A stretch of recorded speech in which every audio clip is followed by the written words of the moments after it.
ஹிந்து கடவுள் வந்துட்டு நெறைய பேர் இருக்காங்க. அதுலயும் ரொம்ப சக்தி வாய்ந்த ஒரு கடவுள் தான் வந்துட்டு சிவன்.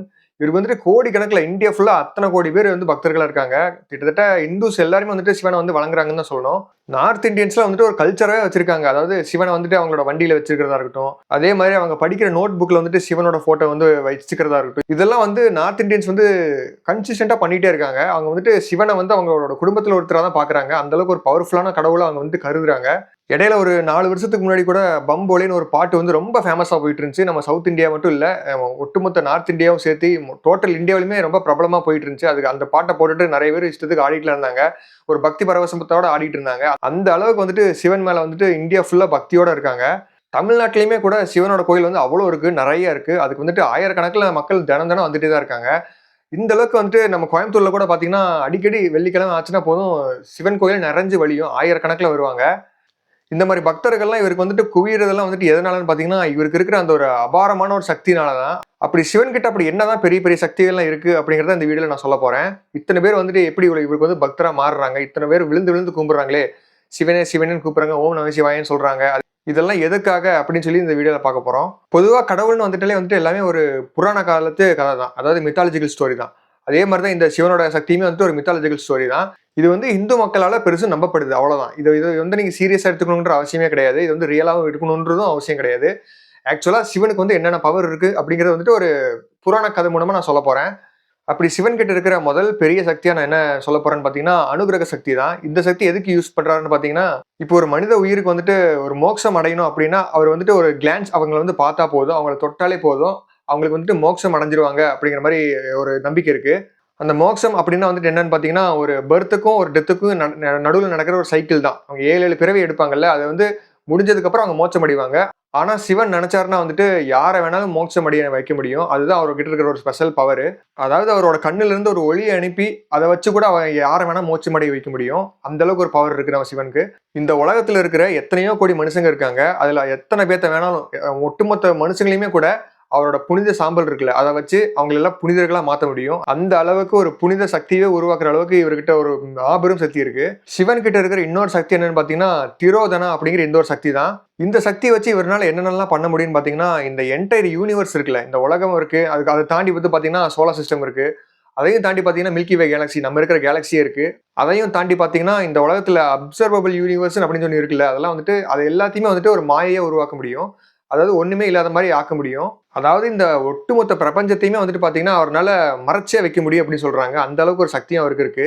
இப்ப நீங்க காலையில எந்திரிச்சு போய் ஏதாவது ஜாகிங் போணும் அப்படின்னு நினைக்கிறீங்க. அதே மாரி வந்துட்டு பார்த்தீங்கன்னா, ஏதோ வேலைக்கு போகணும் அப்படின்னு நினைக்கிறீங்க. இல்லாட்டி படிக்கணும்னு நினைக்கிறீங்க அப்படின்னா, அது எல்லாத்தையுமே வந்து ஒரு மாயையா உருவாக்க முடியும். அது மாயையா மாத்த முடியும். அதாவது ஒரு விஷயம் நீங்க பண்ண போறீங்கன்னா, அது வந்து உண்மையே இல்லாத மாரி அவரால மாத்தி வைக்க முடியும் அப்படின்னும் அந்த ஒரு சக்தியும் அவர்கிட்ட இருக்கு. சிவன் கிட்ட இருக்கிற அடுத்த ஒரு பவர் என்னன்னு பார்த்தீங்கன்னா, பிரளயா அப்படிங்கிற இந்த ஒரு பவர் தான். இந்த பவர வச்சு அவரால என்ன பண்ண முடியும்னு பார்த்தீங்கன்னா, இந்த என்டர் யூனிவர்ஸ் இருக்குல்ல, அது வந்து ஒரு யூனிவர்ஸ் வந்து பொறந்து, அது அழியறதுக்கு வந்து எவ்வளவோ எத்தனையோ கோடி கோடி கணக்குல வருஷங்கள் ஆகும். அப்படி அந்த யூனிவர்ஸோட சைக்கிள் முடியிற தருவாயில வந்துட்டு, இவர்னால வந்துட்டு அவரோட நெஞ்சுக்குள்ள அந்த அந்த யூனிவர்ஸையே வந்துட்டு சாம்பலாக்கி கரைச்சுக்க முடியும். அதாவது அந்த ஒட்டுமொத்த யூனிவர்ஸ் இருக்குல்ல, அந்த ஒட்டுமொத்த பிரபஞ்சத்தையுமே வந்துட்டு அவரோட நெஞ்சுக்குள்ள வந்து கரைச்சுக்க முடியும். ஒரு தூளா ஒரு ஆஷா வந்து கரைச்சுக்க முடியும்னு சொல்றாங்க. Within a second. ஒரு செகண்ட்ல நெனச்சாருன்னா, அது வந்து நடந்து முடிஞ்சிருமாமா. அந்த அளவுக்கு ஒரு பவர் இருக்கு. அப்ப நெனச்சு பாருங்க, இது வந்து புராண கதை தான். ஆனா இருந்தாலுமே வந்து கேட்டா எவ்வளவு சுவாரஸ்யமா இருக்கு. இப்படி வந்து ஒரு கடவுள் வந்து உண்மையாலுமே இருந்தா வந்து எப்படி இருக்கும் அப்படின்னு நெனச்சு பார்த்தாலே செம மாஸா இருக்கு. ஆனா வந்துட்டு இது எல்லாமே வந்துட்டு பார்த்தீங்கன்னா, ஒரு புராண கதை தான். அதனால வந்துட்டு எல்லாமே மித்தாலஜியா தான் நம்ம எடுத்துக்க முடியும். அதுபோக வந்துட்டு இவருக்கு சிவனுக்கு வந்து இன்னொரு பேர வச்சு கூப்பிடுறாங்க. அது என்னன்னு பார்த்தீங்கன்னா, மகாகாலா அப்படின்னு ஒரு பேரு தான். இது வந்து எதுக்கு அவருக்கு வச்சிருக்காங்கன்னு பார்த்தீங்கன்னா, இவர்னால வந்துட்டு எதையும் முழுங்க முடியும். இந்த பிரபஞ்சத்த தாண்டி வேற எதுவுமே கிடையாது. அதுதான் வந்து எல்லைன்னு சொல்லலாம். ஆனா அதையே வந்துட்டு இவரால ஈஸியா முழுங்க முடியும் அப்படின்னு சொல்றாங்க. அவருக்குள்ள வந்து எடுத்துக்க முடியும்.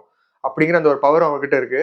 சிவனுக்கு இருக்கிற அடுத்த பவர் என்னன்னு பார்த்தீங்கன்னா, ஸ்வயம்பு அப்படின்னு சொல்லுவாங்க. இந்த ஒரு சக்தி என்னன்னு பார்த்தீங்கன்னா, இது ஒரு தெய்வீக சக்தி. இந்த தெய்வீக சக்திய வச்சு அவர் என்ன பண்றாருன்னு பார்த்தீங்கன்னா, அவர்னால வந்து எந்த ஒரு யூனிவர்ஸையும் வந்து உருவாக்க முடியும் அப்படின்னு சொல்றாங்க. அதாவது இது வந்து எந்த ஒரு துணை கடவுள் வந்து யாரோட சப்போர்ட்டுமே எல்லாம் பண்ண முடியுமாமா. இப்போ வந்துட்டு ஒரு விஷ்ணு கடவுள், பிரம்மா, அப்புறம் வந்துட்டு வெங்கடேஸ்வரா, அப்புறம் விநாயகர், பார்வதி இந்த மாரி வந்து மத்த எந்த ஒரு கடவுளோட சக்தியுமே இல்லாம, எந்த ஒரு ஹெல்ப்புமே இல்லாம இவர்னால மட்டுமே மில்லியன்ஸ், பில்லியன்ஸ் ஆஃப் கணக்குல வந்துட்டு யூனிவர்ஸ வந்துட்டு ஒரு பிரபஞ்சம் எல்லாத்தையுமே வந்துட்டு உருவாக்கிட்டே போயிட்டே இருக்க முடியும்னு சொல்றாங்க. அது வந்து கணக்கே இல்லன்னு சொல்றாங்க. அந்த அளவுக்கு வந்துட்டு ஒரு பெரிய பெரிய பவர் இருக்குங்கிறாங்க இவருக்கு. இந்த ஒரு சக்தியை வந்துட்டு எங்க வந்து குறிப்பிட்டிருக்காங்கன்னு பாத்தீங்கன்னா, லிங்க புராணம்னு ஒரு புராணம் இருக்கு. அதுலதான் வந்துட்டு இந்த ஒரு சக்தியை வந்து குறிப்பிட்டிருக்காங்க. சிவனுக்கு வந்து இந்த அளவுக்கு ஒரு சக்தி இருக்கு அப்படின்னு. சிவன் கிட்ட இருக்கிற இன்னொரு சக்தி என்னன்னு பாத்தீங்கன்னா, ஹலஹலா அப்படின்னு சொல்லுவாங்க. அதுக்கு பொருள் என்னன்னு பாத்தீங்கன்னா, இந்த ஒட்டுமொத்த பிரபஞ்சத்திலயுமே வந்துட்டு இருக்கிறதுலே கொடிய ஒரு விஷம் இருக்கு. அந்த ஒரு விஷத்தை வச்சு ஒரு சொட்டுல வந்து ஒட்டுமொத்த உயிரினத்தையும் வந்து அழிச்சிட முடியும். ஆனா அந்த விஷத்தை கூட இவரால வந்துட்டு குடிச்சுக்க முடியும். குடிச்சாலும் இவருக்கு வந்து ஒண்ணுமே ஆகாது.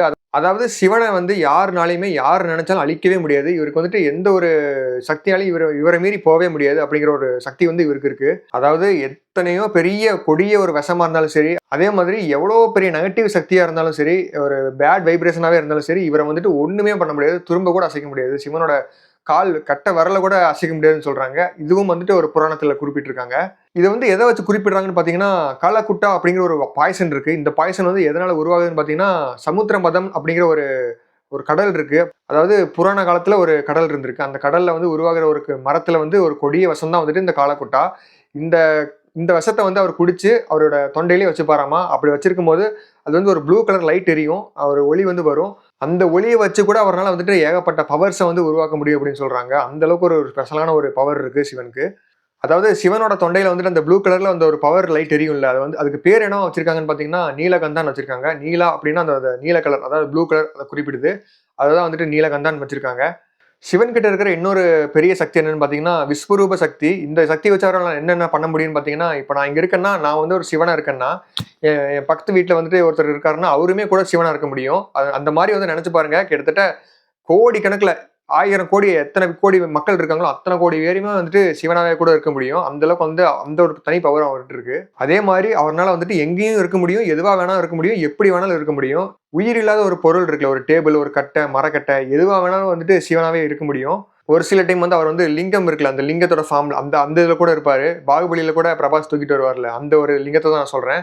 அந்த ஒரு ஃபார்ம்ல கூட அவர்னால இருக்க முடியும். அதே மாதிரி சிவனால பாதி ஆண், பாதி பெண்ணாவும் இருக்க முடியும். இதுக்கு வந்துட்டு என்ன பேர் சொல்றாங்கன்னு பார்த்தீங்கன்னா, அர்த்தநீஸ்வரா அப்படிங்கிற ஒரு பேர்ல வந்து இத குறிப்பிடுறாங்க. இந்த ஒரு ஆண் அப்புறம் பெண் 2மே கலந்து இருக்கிறது வந்து இப்படி இப்படி குறிப்பிடுறாங்க. அதே மாரி அவர்னால வந்துட்டு இந்த உலகத்திலே இருக்கிற ஒரு பெரிய பணக்காரனோட ரூபத்திலயும் இருக்க முடியும். அதே மாரி ஒரு பரம ஏழை, ஒரு பிச்சைக்காரன் அவரோட ரூபத்துல கூட அவரால இருக்க முடியும். அந்த ஒரு பவர் இருக்கு. சிவன் கிட்ட வந்து அடுத்த சக்தி என்னன்னு பார்த்தீங்கன்னா, காம தகனா அப்படிங்கிற ஒரு சக்தி இருக்கு. இந்த சக்தி வச்சு அவரால என்ன பண்ண முடியும்னு பார்த்தீங்கன்னா, காமா அப்படிங்கிற ஒரு கடவுள் இருக்காங்க. இவருக்கு வந்துட்டு காட் ஆஃப் லஸ்ட்ன்னு சொல்லுவாங்க. அதாவது காமத்தின் கடவுள்ன்னு சொல்லுவாங்க. இந்த காமத்தின் கடவுளையே வந்துட்டு ஒரு சாம்பல் ஆக்கிருவாரு. சாம்பலாக்கி ஒரு மனுஷனுக்கு இருக்கிற அந்த ஒரு காம உணர்ச்சியா இருக்கட்டும், அதுக்கப்புறம் ஒரு ஆசையா இருக்கட்டும், ஒரு ஈகோ இருக்குல்ல, அதெல்லாம் வந்து ஒட்டுமொத்தமா அழிச்சிருவாருன்னு சொல்றாங்க. அவர் நினைச்சா ஒருத்தர் வந்து இந்த மாரி பண்ணிற முடியும். அதுக்கப்புறம் வந்துட்டு அந்த தனி மனிதர் இருக்கார்ல, அவர் வந்துட்டு ஒரு மக்களின் புனிதரா வந்து வாழ்வாரு அப்படிங்கிறது வந்துட்டு ஒரு பொருளா இருக்கு. சிவன் கிட்ட இருக்கிற அடுத்த சக்தி என்னன்னு பார்த்தீங்கன்னா, ஜனநேத்ரான்னு சொல்லுவாங்க. அதாவது அவர்கிட்ட இருக்கிற அந்த 3வது கண் இருக்குல்ல, அந்த கண்ண வச்சு அவர்னால வந்துட்டு எந்த ஒரு தீய சக்தியா இருந்தாலும் சரி, பேயா இருக்கட்டும், அப்புறம் வந்துட்டு ஒரு மவுண்டெயின்ஸா இருக்கட்டும், மலையா இருக்கட்டும், அப்புறம் இந்த வேர்ல்டு இருக்குல்ல, இந்த உலகம். இந்த உலகத்தையே கூட வித்தின் அ செகண்ட்ல வந்துட்டு அவர் சொடக்கு போட்டாருன்னா வந்துட்டு சாம்பல் ஆக்கிருவாருன்னு சொல்றாங்க. அந்த அளவுக்கு அந்த ஒரு பவர் அவர்கிட்ட இருக்கு. அதுக்கப்புறம் சிவனுக்கு வந்து ஒரு ஒரு சில பேர வச்சு அழைப்பாங்க. அதுல அப்படி ஒரு பேர் தான் வந்துட்டு பார்த்தீங்கன்னா, அசுதோஷா அப்படின்னு. அந்த ஒரு பேருக்கு என்ன அர்த்தம்னு பார்த்தீங்கன்னா, இவர் வந்து மத்தவங்களுக்கு வந்து மகிழ்ச்சிய தரக்கூடிய ஒரு கடவுள்ன்னு சொல்றாங்க. அதாவது ஒரு மனுஷங்க இருக்காங்க, ரொம்ப கஷ்டப்பட்டுட்டு இருக்காங்க, ரொம்ப வறுமையில இருக்காங்க, ரொம்ப வேதனையில, டிப்ரஷன்ல இருக்காங்கன்னா, அவங்களுக்கு வந்துட்டு ஒரு சந்தோஷத்த குடுப்பாரு. அதனால தான் வந்துட்டு இந்தியா முழுக்க கோடிக்கணக்குல சிவன தேடி தேடி போய் கும்பிடுறாங்கன்னு நெனைக்கிறேன். ஏன்னா வந்துட்டு இவரு தான் வந்து சந்தோஷத்த குடுக்கக்கூடிய, சந்தோஷத்த உருவாக்கக்கூடிய ஒரு கடவுளா இருக்காரு. இது வந்து ரொம்ப ரொம்ப நோட் பண்ணிக்கோங்க. இது வந்து புராணத்துல இருக்கு. ரொம்ப மெயினான ரொம்ப ரொம்ப மெயினான ஒரு பாயிண்ட். அதே மாதிரி சிவனுக்கு வந்து இன்னொரு பேரையும் வச்சு புராணத்துல குறிப்பிடுறாங்க. அது என்னன்னு பார்த்தீங்கன்னா, போலேநாத் அப்படிங்கிற அந்த ஒரு பேரு தான். இதுக்கு என்ன மீனிங்ன்னு பார்த்தீங்கன்னா, குற்றமற்ற இறைவன் அப்படிங்கிற அந்த ஒரு பேரு தான். இவருமே வந்துட்டு ஒரு குற்றமற்ற ஒரு இறைவன் தான். அதே மாரி இவரு வந்து குற்றமற்ற மனிதர்கள வந்து உருவாக்குவாரு. அந்த ஒரு பவர் அவர்ட்ட இருக்கு அப்படின்னு சொல்றாங்க. அதாவது இவர் நெனச்சாருன்னா வந்துட்டு ஒரு குற்றமே பண்ணாத ஒரு மனுஷன வந்து உருவாக்க முடியும். எந்த ஒரு குற்றமும் பண்ணாத, யாரையுமே தொந்தரவு பண்ணாத, அந்த மாரி ஒரு மனுஷன வந்து இவரு நெனச்சா உருவாக்க முடியும். பாஸ்மாசுரா அப்புறம் வந்துட்டு திரிபுராசுரா அப்படிங்கிற 2 அரக்கர்கள் இருக்காங்க. புராண காலத்து அரக்கர்கள். அவங்களையவே கூட சிவன் வந்து ஏகப்பட்ட வரங்கள் எல்லாம் குடுத்து அவங்களெல்லாம் புனிதர்களா மாத்திருக்காரு. அந்த அளவுக்கு வந்துட்டு ஒரு அரக்கர்களே வந்துட்டு ஒரு தெய்வ பிறவிகளா மாத்துற அளவுக்கு இவர்கிட்ட ஒரு சக்தி இருக்கு. சிவனோட கடைசியா இருக்கிற பவர் என்னன்னு பார்த்தீங்கன்னா, மிருத்யுஞ்சயா அப்படிங்கிற ஒரு பவர் தான். இவர வந்துட்டு மிருத்யுஞ்சயா அப்படின்னு கூப்பிடுவாங்க. அதாவது என்னன்னு பார்த்தீங்கன்னா, சாவே இல்லாத மனுஷங்கள வந்து உருவாக்க முடியும். அது இவருக்குமே வந்து சாவே கிடையாது. அதே மாரி சாவே இல்லாத கடவுளையும் உருவாக்க முடியும். சாவே இல்லாத மனுஷங்களையும் உருவாக்க முடியும். அந்த அளவுக்கு ஒரு பவர் இருக்கு இவர்கிட்ட. அதாவது மகா மிருத்யுஞ்சயா அப்படிங்கிற ஒரு மந்திரம் இருக்கு. இந்த ஒரு மந்திரத்த வந்து ஏதாவது ஒரு மனுஷங்க மேல சொன்னாருன்னா, அவங்க வந்துட்டு சாகாவரம் பெற்றுருவாங்க. அவங்களுக்கு வந்து அழிவே கிடையாது. எந்த ஒரு காலத்திலயும் அவங்க சாக போறதே கிடையாது. அதே மாரி இவர் வந்து ஒரு கடவுளையே உருவாக்கியிருக்காரு. மார்க்கண்டேயா அப்படிங்கிற ஒரு கடவுளையே வந்துட்டு சிவன் உருவாக்கியிருக்காரு. அவருக்கு வந்துட்டு ஒரு 16 வயசு தான் இருக்கும். அந்த 16 வயச வந்து அவரு எத்தன வருஷம் வேணா வாழலாம். அவருக்கு வந்து ஒருபோதும் வந்து அழிவே கிடையாது. ஏன்னா, அவர் வந்துட்டு அவருக்கு வந்து சிவன் வந்து ஒரு சாகா வரம் குடுத்திருக்காரு. இது எல்லாமே வந்துட்டு ஒரு புராண காலத்து கதை. இவ்வளோ நேரம் பார்த்த இந்த சிவன் பக்தர்கள் எல்லாருக்குமே வந்துட்டு சிவன் கிட்ட வந்து என்னென்ன சக்தியெல்லாம் இருக்கு அப்படிங்கிற ஒரு ஐடியா கிடைச்சிருந்திருக்கும். இனிமே எப்பல்லாம் வந்துட்டு சிவனை நீங்க கும்பிட போறீங்களோ, அப்பல்லாம் வந்துட்டு இந்த ஒரு சக்தியெல்லாம் இருக்கு அப்படின்னு சொல்லி ஞாபகம் வச்சுக்கோங்க. இந்த வீடியோ பார்த்த சிவன் பக்தர்ஸ்க்குலாம் வந்துட்டு கண்டிப்பா இந்த வீடியோ புடிச்சிருக்கும்னு நினைக்கிறேன். கண்டிப்பா ரொம்ப புடிச்சிருக்கும். ஏன்னா, நான் வந்துட்டு சிவன் வந்து பெருமையா படுத்தி தான் பேசியிருக்கேன். அதே மாரி அவர்கிட்ட இருக்கிற எல்லா பவரையும் நான் சொல்லிட்டேன். இதே மாரி இன்னொரு வீடியோவோட நாளைக்கு வந்து மீட் பண்றேன். தேங்க் யூ ஆல் ஃபார் வாட்சிங்.